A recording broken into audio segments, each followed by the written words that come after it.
Hello friends, I welcome you in lecture number 3 on graph theory.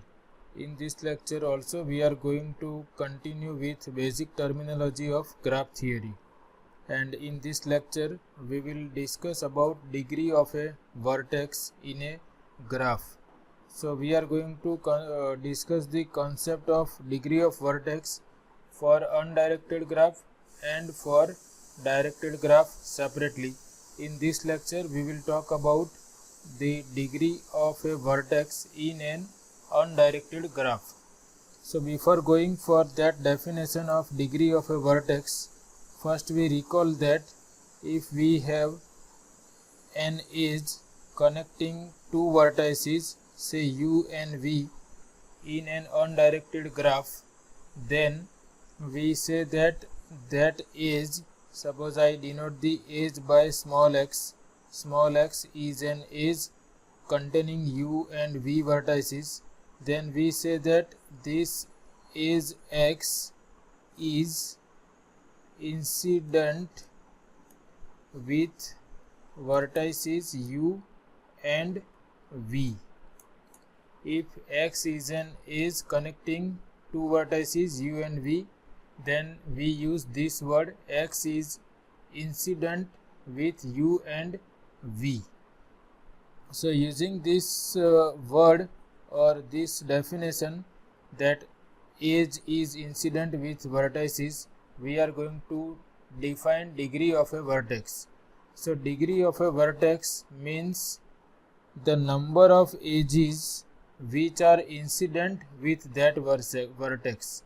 Suppose I want to define degree of some vertex v, then I have to count the number of edges in a graph which are incident with this vertex. Number of edges incident with vertex v is called the degree of v, and it is denoted by this notation deg of v, and this is for undirected graph. So you remember that definition of degree of a vertex in an undirected graph is the number of edges incident with it, except that a loop at a vertex contributes twice to the degree of that vertex.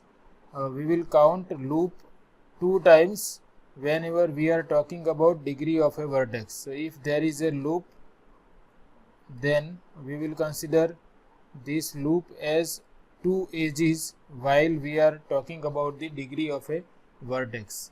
And instead of writing that the number of edges incident with vertex, we can write this word also. Degree of a vertex v is nothing but the number of edges meeting or ending at that vertex v. The number of edges meeting or ending at vertex v gives us the degree of the vertex. For example, if I have this graph, suppose this is an undirected graph, and suppose I consider loop here, and I denote these vertices by a, b, c and d. Then suppose I am interested in the degree of vertex a, then I have to decide that how many edges are meeting or ending at vertex a. So these 2 edges are meeting at vertex a, therefore degree of vertex a equal to 2. Similarly for vertex b, we can see that we have this edge ending at b and this is ending at b. So there are only 2 edges which are meeting or ending at b, therefore degree of b is also 2. There is no edge which is meeting or ending at vertex c, therefore degree of c is 0, and we can see that c is an isolated vertex, so degree of isolated vertex is always 0. For this vertex d, we have this edge, this is another edge, so there are 2 edges which are ending or meeting at vertex d, and we count loop 2 times. So there are 1, 2 and loop is counted 2 times. So there are 2 plus 2, that is 4 edges incident with vertex D. Therefore degree of D equal to 4. So this is simple definition.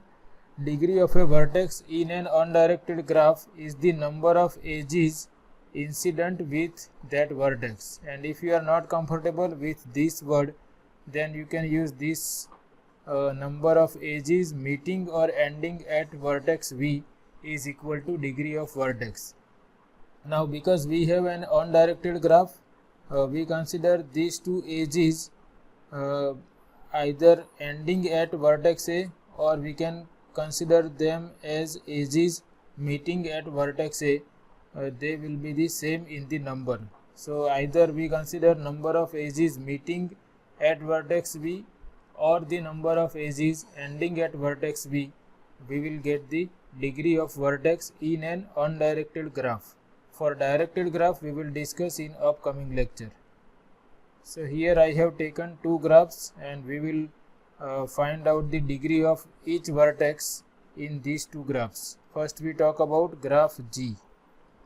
So here I have these vertices 1, 2, 3, 4, 5, 6 and 7 vertices, and we start with vertex A. So we can see we have two edges meeting at vertex A, therefore degree of A is 2.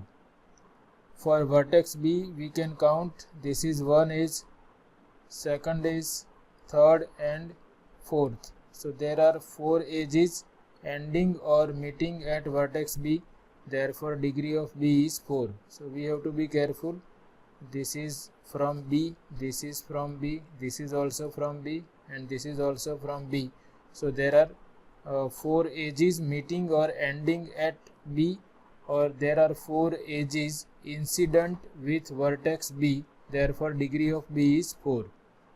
For vertex C we have this first edge, second, third and fourth. So 4 edges are meeting at vertex C, therefore degree of vertex C is 4.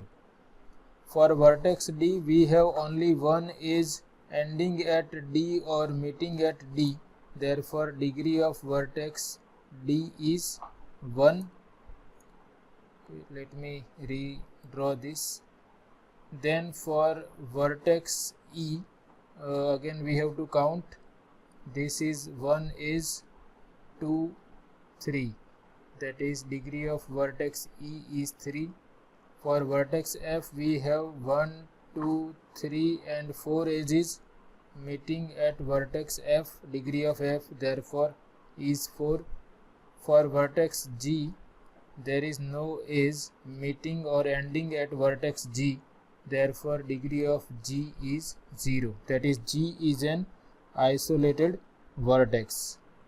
I have taken another graph. Here I have 1, 2, 3, 4 and 5 vertices. So let's count degree of each of these vertices in this graph denoted by capital H. For vertex A we have 1, 2, 3 and 4 edges ending or meeting at A. For vertex B we have 1, 2, 3, 4 and one loop, that is counted twice. So we have 4 plus 2, that is 6. For vertex C we have only one edge ending at C, therefore degree of C is 1. For vertex D we have 1, 2, 3, 4 and 5 edges meeting or ending at vertex D, therefore degree of D is 5. And for vertex E we have 1, 2, 3, 4, 5 and 6 edges which are incident with vertex E, therefore degree of vertex E is equal to 6. So in this way we can talk about the degree of vertices in an undirected graph. Now we can have one observation here. If we take the sum of degrees of vertices, then we have 4 plus 4 8 plus 2 10, then 11 and plus 7, that is 18. So sum of degrees of vertices is equal to 18 here. Now suppose we count the number of edges in this graph, then we have 1, 2, 3, 4, 5, 6, 7, 8 and 9. There are 9 edges. So this 18 can be written as 2 into 9. So we can see that sum of all the degrees of all vertices turns out to be equal to 2 times number of edges in the graph. Same thing we can check here also. If we take the addition of all the degrees of all vertices, then we have 6 plus 4 10 plus 1 11 plus 5, that is 16, plus 6, that is 22. So sigma degree of V, where V belongs to the set of all vertices, equal to 22, and this I can write as 2 times 11. So we must have 11 edges in the given graph, that is 1, 2, 3, 4, then 5, 6, 7, 8, 9, 10 and this is 11. So we observe that if we take the sum of all the degrees of vertices, then that turns out to be 2 times number of edges in a given undirected graph. So this is not only true for these two graphs only, it is true in general for any undirected graph, and that result is known as handshaking theorem that we will discuss in upcoming lectures. This result says that sigma degree of V, where V is any vertex in the given vertex set, this turns out to be 2 times number of edges in the graph, and this is for undirected graph. So remember, handshaking theorem says that if we take the sum of all the degrees of vertices, then that is always 2 times number of edges in the graph, and this we have discussed for undirected graph. So again we repeat that if we are interested in the degree of a vertex in an undirected graph, then we have to count the number of edges meeting or ending at that vertex, and because we have undirected graph, either we can use the word number of edges meeting at V or number of edges ending at V, because direction is not important. So this is all about this session. We will continue with this basic terminology in upcoming lectures. Thanks.